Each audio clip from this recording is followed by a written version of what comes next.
The Curse of Black Hollow Manor. Do not open this book if you value your life. There's a mansion, they say, hidden away in the forgotten parts of the world, Black Hollow Manor. It's not marked on any map. You won't just stumble upon it. No, you're called to it. Centuries ago, during an age soaked in blood and ancient rites, a cult summoned darkness and bound it into the very soil of Black Hollow.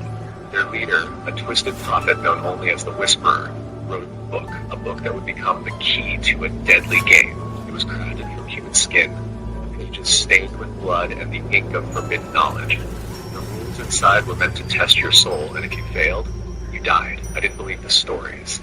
Legends told by those who barely escaped or those who never made it out alive.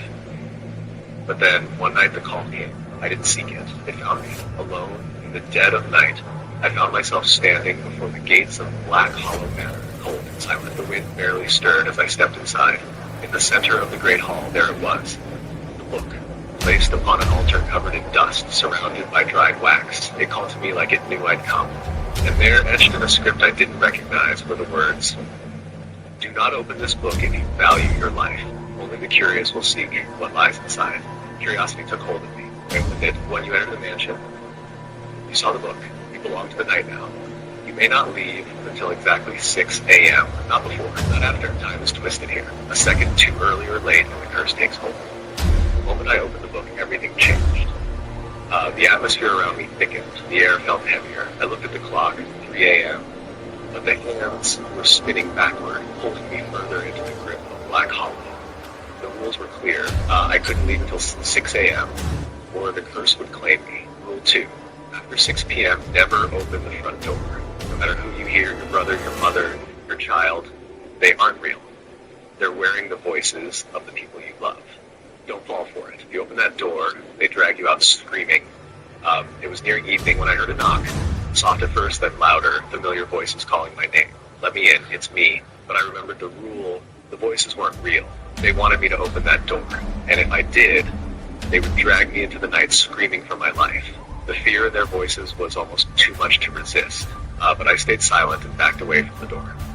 Rule 3. You must choose protection. Take the white chalk from the book and draw a 7 on your forehead to call on God.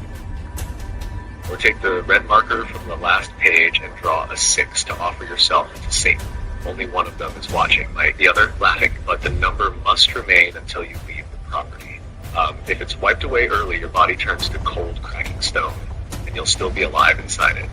The book made its choice for me. I could feel it. My hand reached for the red marker. It was cold to the touch, sending a shiver through my bones. 6. I marked it on my forehead, sealing my fate. The air around me thickened again. I could feel something watching me, something that was laughing, but not with kindness. The laughter echoed from the walls, from everywhere, as if the house itself was mocking me. Rule 4. At midnight, descend into the basement. There, you'll find a cracked mirror. If you bear the 7, stare for 21 minutes. If you bear the 6, stare for 18 minutes. Do not turn your back. The reflection wants to replace you. If you blink or turn too soon, you become what's inside the mirror, forever watching. I made my way to the basement, the air growing colder with each step. Down in the dark, I found the cracked mirror, a jagged shard of glass that seemed to breathe. I stood in front of it, holding my breath. The book said 18 minutes. My reflection shifted, the shadow of someone else standing behind me, yet when I turned, no one was there. I couldn't blink. I couldn't move. The reflection of myself grinned, its eyes empty, hollow. It wanted me, wanted to take my place. Rule 5. At 1 a.m., locate the indoor cemetery, the gravestone that reads Death Valley. If marked with 7, enter the coffin and close the lid for 12 minutes. If marked with 6, remain for 81 minutes. Inside that coffin, the air turns sour and the darkness breathes. If you fall asleep, you'll wake up in Hell's Playground, where demons rip your soul apart for eternity. If you're lucky, you just never wake up at all.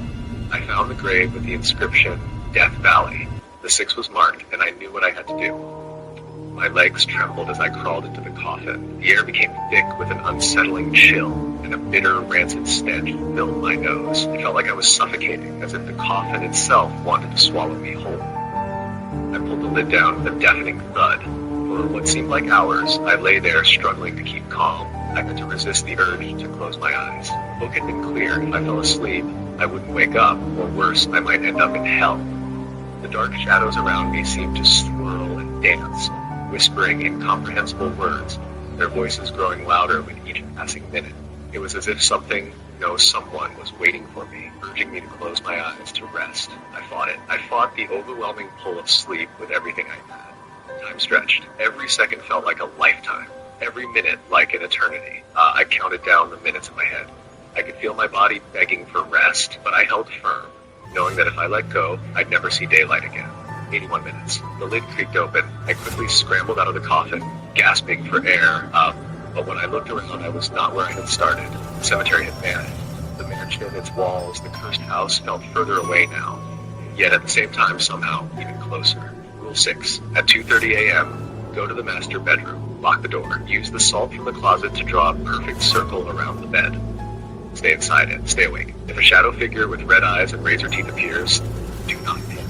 Don't make eye contact. If it starts moving towards you, break the circle just slightly and invite it to lie down. As it climbs onto the bed, leap out and restore the circle. Then run fast, run quiet, hide anywhere. If you sleep in the bed will swallow you whole. Or worse, whatever comes in will take your shape and leave as you. It will go home to your family, and it will feed. I stumbled into the master bedroom, my heart racing. The room was empty, eerily silent. It was too quiet, unnatural. Then I heard it, the whispers, and there it was, standing in the corner of the room. A shadow, its red eyes glowing in the dim light, the teeth sharp and gleaming, possibly wide. It stepped toward me, slow and deliberate. I didn't hesitate. I ran to the closet, grabbed the salt, and quickly traced a perfect circle on the floor around the bed. The whispers grew louder as the shadow moved closer. I could feel its cold presence, its hunger. I stepped inside the circle and tried to keep my breathing steady. But the shadow didn't stop. Like it kept coming, its eyes locking onto mine, piercing through my soul. I felt its power, like it could take me in an instant. But then, just as the book had instructed, just as I ran, the creature's footsteps echoing behind me. The door slammed shut with a deafening crash. I didn't look back. Rule 7. At 3 a.m., a secret hallway will reveal her. Dripping. A sign reads, "One is a trap. Choose wisely." I followed the strange magnetic pull through the mansion's twisted halls. The hallway I entered felt endless, but it wasn't. It was real. It felt like it was inside my very bones. At the end of it stood 2 staircases. One was illuminated, glowing with an almost celestial light. The other was dark, filled with an ominous dripping sound. A sign above read, "One is a trap. Choose wisely." I stood there, paralyzed, my heart racing in my chest. I knew the light staircase, bright and seemingly safe, was a trap. But the darkness, it felt like it was waiting for me, beckoning me deeper. It had to be. There was no way around it. I chose the darkness. Final rule, when it hits 6 a.m., leave the mansion immediately. 1 minute early, you'll vanish into the mist, never to return. 1 minute late, you become part of the house, a whisper in the walls, a shadow in someone else's nightmare. Once outside, wipe the mark from your forehead. If you try before leaving, you'll be turned to stone. If it won't wipe off, say someone buries you. You'll still be alive in there, but you won't be able to scream. I kept moving through the darkness. I didn't look back. There was no time. It was almost 6 a.m. The minutes were ticking away. When I reached the door, I thought I had made it. I stepped outside, the first rays of dawn breaking over the horizon. The mansion stood behind me. I stood there on the threshold of the mansion, breathing in the cool morning air. The mansion loomed behind me, dark and silent, like it had never been disturbed. The first light of dawn tried to break through the mist that swirled around me, but it couldn't touch the cold feeling gnawing at my insides. I wiped the mark on my forehead, desperate to rid myself of it, but it wouldn't come off. The skin felt burned, as if the mark had become part of me. No matter how hard I scrubbed, it stayed there, a glaring symbol of the curse. Panic set in as the minutes ticked away, and I realized there was no one to help me. No one was there to bury me. The air thickened, and I heard it, the whisper. Low and soft, but growing louder, the mansion's call. I could feel it pulling me back in, wrapping around me like a chain. The mist from the house crept through the cracks in the world, seeping into reality, and I knew I had failed. It was 6 a.m. I hadn't escaped in time. I took one last look at the mansion, the place where I had played the game, where the curse had found me. The walls seemed to shift, like they were alive, breathing in the morning light. And then, with a sharp, sickening twist, I felt the world around me begin to collapse. Before the mist fully overtook me, I stumbled back, fighting the pull of the house. My hands were shaking as I fumbled for something. I managed to find a scrap of paper and a pen I had kept in my pocket, barely able to keep my thoughts straight. With trembling hands, I wrote it all down. The rules, the horrors, the choices I had made. I wrote about the book, about the curse, about the choices that had led me here. I wrote everything, hoping beyond hope that anyone would find it, that they would learn from my mistake, from my suffering. But there was one thing I had to make clear, one last piece of advice that I could give. If you ever find yourself at Black Hollow Manor and you find the book, put the 7 on your forehead, call on God. It's your best shot. You may survive. I wrote down as much as I could before my hands became too weak, before the world around me grew too dark. The last thing I wrote, the final words of my soul were, stay awake. Do not fall asleep. You cannot afford it. And with that, the mist swallowed me whole. Like, whoever reads this, if you find it, heed my warning. And when you stand at those gates, when you hold that book in your hands, know that you're not just opening it. You're making a choice that could very well cost you your soul. But if you choose the right path, maybe, just maybe, you'll survive long enough to escape. The book waits for you, always.